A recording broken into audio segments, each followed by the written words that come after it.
Hey yo, what is good, YouTube? And we are back with another chapter review of One Piece 1043. And man, oh man, was the chapter lit? I ain't gonna lie, chapter was lit. Uh, we got a lot of things this chapter. Things didn't go the way we thought it would go, but it kind of did at the same time. Um, but I know most of everyone's excitement of the chapter is because of the last panel of the chapter. The last two panels of the chapter were just insane. They were just insane. And I think because of the fact that we are not getting a chapter this week and the anime is on hiatus for we don't even know how long, and they just dropped the OSTs, people the community is starving. We are starving. But without further ado, let's get into the chapter, guys. The chapter starts off with Luffy and Kaido, and Luffy and is basically knocked out. Basically, Luffy loses the fight. Kaido basically lands the final blow because the CP0 agent held Luffy's arm back. We even get the text box from the narrator of the story itself stating that Kaido won. When it says King of the Beasts, Kaido has won, and that just solidifies Luffy's loss. And I stand by what I previously said in the last chapter review is that this is going to be Luffy's last loss in One Piece. Luffy isn't going to lose again to anyone else in One Piece. I don't think he's going to lose to anyone else in the story. And I think the last panel also just solidifies that this is definitely Luffy's loss in One Piece. Momo also comments on like how Luffy's voice is gone, and like even most of the community predicted that Kaido's obviously going to take down the CP0 dude. Because like I said, Kaido is still going through his depressive state of what happened with Odin, his PTSD with Odin. He even says in the chapter like, "Do you know what you've done?" And obviously, you know how One Piece is. It's like there's no body, there's no death. So I don't think he's dead. I still don't think he's dead. But until I see a body, then yeah. But even though he has this little moment where he's saying farewell, but yeah, I don't think that man is dead. That man ain't dead, y'all. What the call? Hey! We cut to Kawamatsu is telling like the rest of the alliance that they should find a way out because there's no honor in burning alive, or basically there's no honor in death, which is like kind of like maybe a character development for actually the samurai of Wano. Maybe moving forward, they'll also instill these same principles to like the rest of Wano, that there's no need for you guys to be dying for no reason. I think this is also a callback to what Usopp said to Kinemon and Kuku, that there's no honor in just dying, but rather to just actually live on for a cause, and rather than just saying that they want to die, like these death wish things that they have. I think it's a good way for them to actually instill that into the rest of Wano as well, like the people that are coming up, like the kids as well, and change the culture as to how they view death as an honorable thing. But while people are trying to escape, Kaido comes down from the rooftop in his dragon form and he announces that Luffy is dead.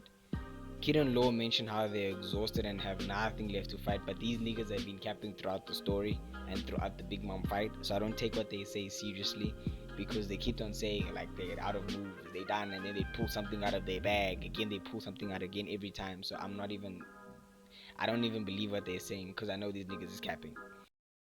Are you ready to go? Are you ready to go? Are you ready to go? Are you ready to go?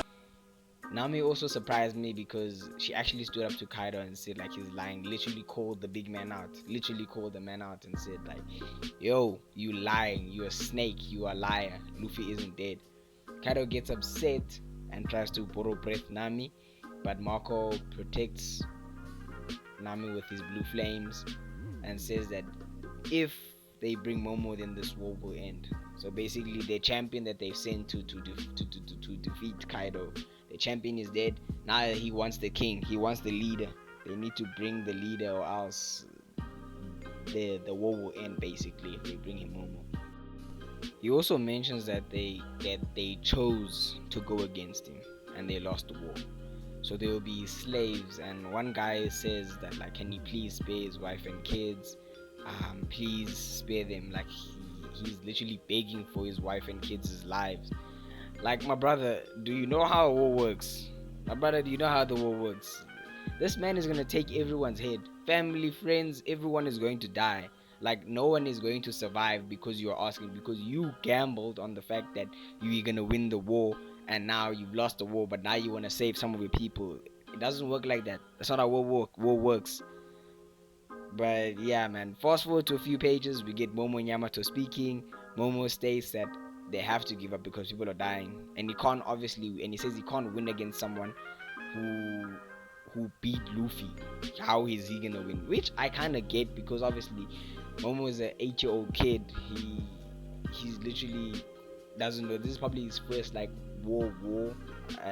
Besides the one that happened earlier on with Odin and the burning of the castle, I think him being here and as an 8-year-old kid, I think it's probably traumatizing to him as well.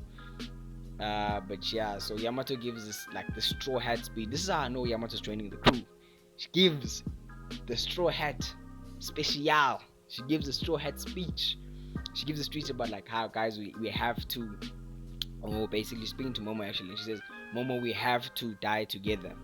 We can't live as slaves anymore. If it means that we have to live as slaves, we'd rather die. But if we're going to have to fight, we'll rather fight and die together, which is something very straw hat like. And I love the way she's saying it. And even the panel that they put there at the bottom of Yamato, the half showing half her face, is just, it's impeccable. So I definitely think that Yamato is definitely going with the straw hats. There's no two ways about it. That speech is just very straw hat esque, let me say.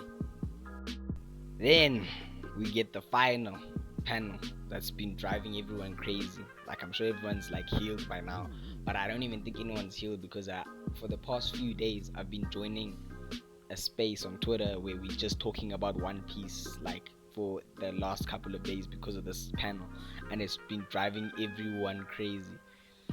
So basically, the panel is Zunisha says to Momo that she hears the drums of liberation, or she hasn't heard the sound in 800 years. And she says that Joyboy has returned, and we see Luffy is melting. Now Luffy looks like he's melting, and he has the classic D smile, but the SFX or the sound for it is pronounced as Nika. And we know that from what Who's Who was telling Jinbei about, there was a certain sun god Nika who was the person to deliver people their freedom to slaves back in the ancient past. And that obviously this obviously means like what Kaido was saying, is that he's gonna make the people of Wano their slaves if they lose the war, or once they lose the war in this chapter. So obviously, now that Luffy, this is happening to Luffy, or Joyboy is back, that means that Luffy is the one that has to deliver the freedom to these people. So that's honestly a flip.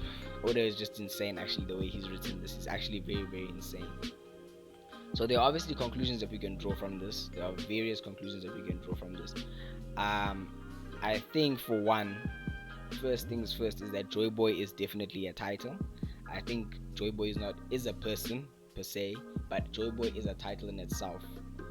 I think that the actual person is Nika. Nika, the person, is the person from the D clan. It is Nika.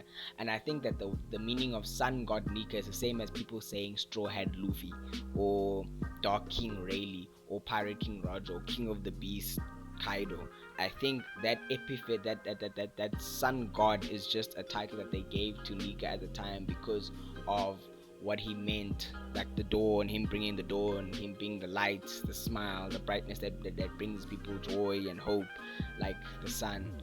And that's why I think that Nika and Joyboy obviously are the same person, but obviously Joyboy is a title that is given to the person who's going to become the savior of certain people. Let me say, maybe people from the ancient kingdom, because people from the ancient kingdom obviously were destroyed, and I think that the ruling person, or maybe the ruling authority for the ancient kingdom, was actually Nika, and the title given to that person was Joyboy.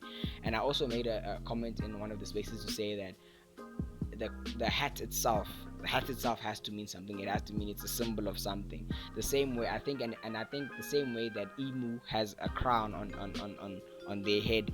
I think the same way that she or he has the old straw hat or the giant straw hat in Marriage War, I think that that straw hat is actually a symbol or a crown for the person who's going to be the next Joy Boy. Like that's why it's been passed down from person to person until it finds the right person who is supposed to be like the savior. Until it finds that person, until it finds basically Joy Boy. That's why it's been passed down from generation to generation until it finds the rightful king. So maybe the same way like with King Arthur, the story of King Arthur about how he pulled the sword out of the stone. There were so many people that went before him that tried to pull the sword out but couldn't do it until he actually came and pulled the sword out of the stone. So it's the same way as like once the hat was given to Luffy and he met certain criteria and conditions, then he would become obviously this Joy Boy person or this title or this king for the ancient kingdom or the savior of the slaves. But yeah, man, it's just been it's crazy. I actually can't wait for the next chapter. I'm so excited for the next chapter, guys. It's actually unreal.